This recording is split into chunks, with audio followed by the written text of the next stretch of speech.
सैया बहरा होली खेल के करा संग गे छोटा कह दे महरावा करो है हुड़ा दंग रे। सैया बहरा होली खेल के करा संग गे छोटा कह दे महरावा करो है बड़ी तंग रे।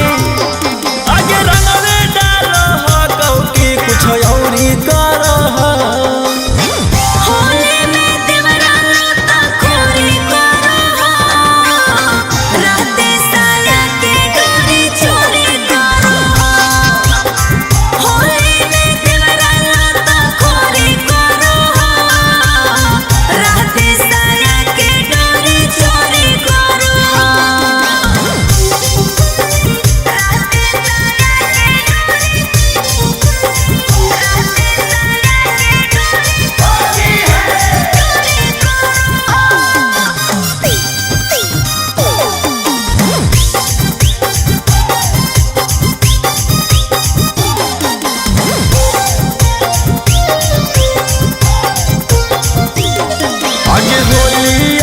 चोलिया कैसे होई गेलौलू जगे सूत जाइए हम तो करो हके बैलून यूज रे।